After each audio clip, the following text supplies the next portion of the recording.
Здравствуйте, уважаемые зрители канала! Сегодня мы предлагаем вашему вниманию новый выпуск на тему «За что расстреляли сына Хрущева?».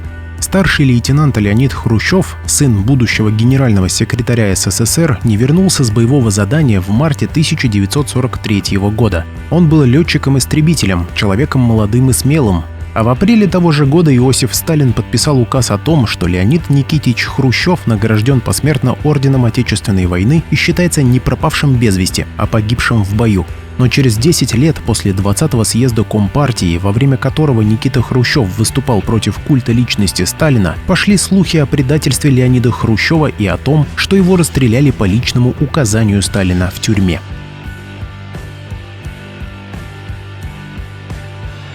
Ефросинья Васильевна, первая жена Никиты Сергеевича, родила Леонида в 1917 году. Женщина через 2 года умерла, заболев тифом. Никита Сергеевич не баловал сына, но любил, старался, чтобы Леня вырос сильным, смелым. Так и вышло. После 7-летки он пошел работать слесарем, а в 1933-м поступил в школу гражданского воздушного флота в Балашове, которую окончил в 1937 году. Несколько лет молодой человек проработал летчиком-инструктором в Москве и в Киеве. После поступил на подготовительный курс командного факультета Академии ВВС имени Жуковского. Потом его перевели в Энгельсскую военную авиационную школу, учебу в которой он закончил в 1940 году. Еще когда началась Финская война, Леонид Хрущев решил, что будет участвовать в военных действиях, и добровольно вступил в ряды военно-воздушных сил в феврале 1940 года. Поэтому Великую Отечественную войну он встретил достаточно опытным пилотом. По свидетельствам командиров, в боях Хрущев проявлял решительность и храбрость. Он получил ранение, но снова вернулся на фронт в 1942.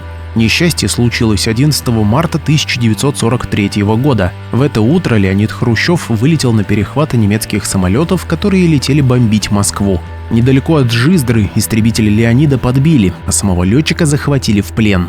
В 50-е годы ходили слухи, мол, когда Сталин узнал, что сын Хрущева в плену, он приказал выкрасть его, пока тот не поведал врагу секретные сведения о жизни и быте кремлевской элиты. Эта операция под руководством генерал-лейтенанта Судоплатова удалась. Леонида выкрали и доставили в столицу. Попутно были собраны документы и показания свидетелей, которые доказывали предательство Хрущева. Леонида трибунал приговорил к расстрелу, даже несмотря на ходатайство Никиты Сергеевича, требовавшего пересмотра дела. Эта версия имела и документальное подтверждение. Гвардии майор Голубев, командир полка, в котором служил Хрущев, составил донесение в штаб. Донесение опубликовали в газете. Суть была в том, что самолета Леонида не подбили, он сам сорвался в штопор, потому мог катапультироваться с парашютом или же в последний момент вывести самолет и спокойно его посадить на территории, оккупированной немцами. Тоже подтверждает послание командующего Первой воздушной армии генерал-лейтенанта Худякова в адрес Никиты Хрущева, где говорится, что организованные поиски с воздуха и через партизан результатов не дали. То есть не нашли ни самолет, ни пилота. Были и другие свидетельства, которые говорили в пользу того, что Леонид Хрущев не погиб, а попал в плен. Правда, они появились в печати только после смерти его отца. Но за что Хрущева могли расстрелять? Ведь попасть в плен не значит, что этот человек обязательно станет предателем. На самом деле летчиком Леонид Хрущев был отличным, никаких претензий к нему не было, ведь он проявил свои таланты еще во время Советско-финской войны. Однако тут стоит отметить, что помимо смелости и решительности за Хрущевым отмечались и негативные особенности характера. Леонид стал участвовать в Великой Отечественной в начале июля 1941 года, но спустя всего пару недель, 27 июля, летчик был сбит вражескими истребителями и вынужден совершить жесткую посадку. Благо там была нейтральная территория, но во время приземления Леонид получил тяжелое ранение ноги. Ему пришлось покинуть фронт больше чем на год. Леонид проходил лечение и последующую реабилитацию в Куйбышеве, сейчас это город Самара, глубоко в тылу. Вынужденный проводить время в безделье, Леонид стал выпивать. Ладно бы только это, но основная негативная черта характера молодого человека была отмечена даже в его личном деле. Хрущев обожал дебоширить, устраивая пьяные разборки на пустом месте. Ни о какой дисциплинированности он и думать не хотел, пока лежал на реабилитации. Однажды дошло и до убийства. По словам Степана Микояна, близкого друга Леонида, и Рады Аджубей, дочери Никиты Сергеевича от третьего брака, сводной сестры Леонида, он совершил преступление во время восстановления в тылу. Однажды, находясь в пьяном виде на очередном застолье, Хрущев по неосторожности застрелил одного из своих собутыльников, моряка. Возможно, если бы не этот случай, сын партийного работника Хрущева больше не попал бы в зону боевых действий. Однако за совершенное преступление Леонид получил 8 лет ограничения свободы и был отправлен на линию фронта. Ему, что удивительно, вновь доверили управление боевыми самолетами, и с декабря 1942 года по 11 марта 1943 сын будущего генсека совершил 28 учебных и 6 боевых вылетов. Вернемся к обвинению в предательстве. Генералы КГБ Вадим Удилов и Михаил Докучаев, дававшие интервью прессе в 1990-е годы, утверждали, что Леонид Хрущев не погиб, а оказался в плену у немцев. Психически неуравновешенного и склонного к пьянству молодого летчика немцы склонили к сотрудничеству. Но как об этом стало известно Сталину, непонятно. Может быть, он поступил с Хрущевым так же, как и с собственным сыном, Яковом Джугашвили. Как бы то ни было, была проведена успешная операция по захвату Леонида, после чего его доставили в Москву и расстреляли. Уже влиятельный к тому времени партийный деятель Никита Хрущев не смог ничего добиться, кроме как пресечь огласку дела, и ведь это повлияло бы на его собственную судьбу. Поэтому официально решили, что Леонида Хрущева стоит считать пропавшим без вести. Даже сам отец потом, уже после разоблачения культа Сталина, говорил о своем сыне только как о погибшем во время сражения. Однако сторонники версии расстрела считают, что все документы по этому делу были попросту уничтожены. Но есть один странный факт. У такого балагура и пьяницы, каким представляли Леонида Хрущева, были жена и дочь. И, казалось бы, семью сына видного партийного деятеля, к тому же героически погибшего, должны были окружить почетом и дать всевозможные льготы. Но тут произошло с точностью да наоборот. Любовь Сизых, супруга Леонида, была арестована сразу после гибели Хрущева. Даже не посмотрели, что у женщины была 3-летняя дочка. Любовь обвинили в антисоветской деятельности и шпионаже и приговорили к 5-летнему сроку в лагерях. Жена Леонида Хрущева полностью отбыла наказание, освободилась в 1948 году, но ее оставили в ссылке в Казахстане. Любовь Сизых окончательно вышла на свободу только в 1956 году. Это странно выглядит на фоне того, что Леонид Хрущев считался героем. Но если все так, как говорят генералы КГБ, то все становится логичным. Любовь Сизых посадили как жену изменника Родины, и потому-то и дали всего 5 лет лагерей. А за шпионаж и антисоветскую деятельность осудили бы на больший срок, а то и вовсе расстреляли. Более того, на этом фоне логична и ненависть Хрущева к Сталину, и это разоблачение культа вождя после смерти Иосифа Виссарионовича. Молчание Хрущева о том, что его сын оказался предателем, тоже вполне понятно. А вот Юлия Леонидовна Хрущева, та самая девочка, которой было всего 3 года, когда ее маму арестовали, наоборот, даже судебные иски подавала против журналистов, которые писали о предательстве ее отца. Правда, эти иски суд тоже не удовлетворял. Теперь обратимся к архивам. Нам нужно выяснить, на каком основании Леонид Хрущев исключен из списков офицеров ВВС.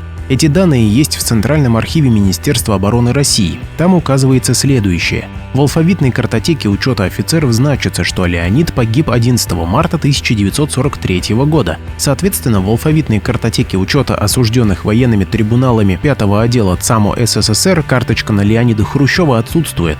Интересен факт, что наградной лист на Леонида Хрущева составлял командир 18-го гвардейского истребительного полка гвардии майор Голубов 3 апреля 1943 года. Командир 303-й истребительной авиационной дивизии генерал-майор авиации Захаров подписал этот документ 4 апреля того же года. Получается, что бумага составлена в то время, когда Леонида Хрущева только разыскивали и еще не считали погибшим.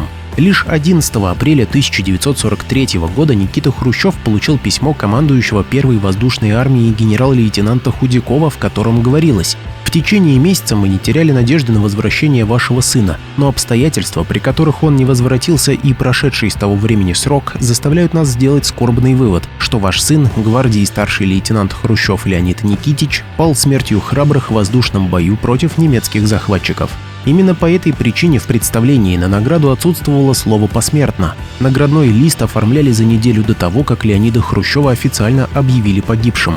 Кроме того, в одном из архивных документов даже значится, что награда вручена. Это вполне объяснимо. Дело в том, что орден Отечественной войны 1-й степени, которым был награжден Леонид Хрущев, единственный из орденов того времени в случае гибели или смерти военнослужащего передавался семье награжденного вместе с орденской книжкой. Этот орден за номером 56428 был вручен отцу Леонида Никите Сергеевичу Хрущеву.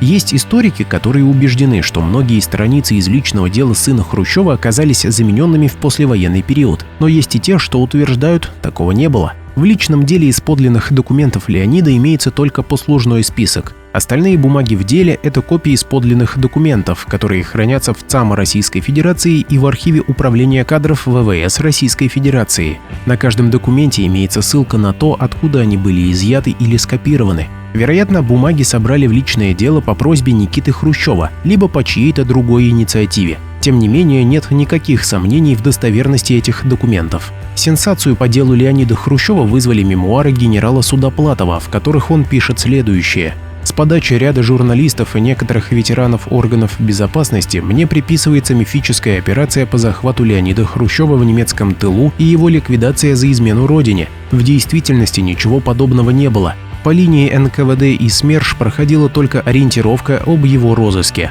Дело о розыске сына Никиты Хрущева действительно находилось на особом контроле, но поиски результатов не дали, останки так и не нашли. После войны Хрущев старался выяснить судьбу сына. Никто ведь не видел, как погиб Леонид, в том числе и летчики, которые летали тогда на боевое задание. Сотрудники КГБ опрашивали советских военнопленных, находившихся в фильтрационных лагерях, но безрезультатно. Кроме того, Судоплатов оставил еще одну очень интересную заметку. Решение считать Леонида Хрущева погибшим при выполнении боевого задания, а не пропавшим без вести, принял лично Сталин.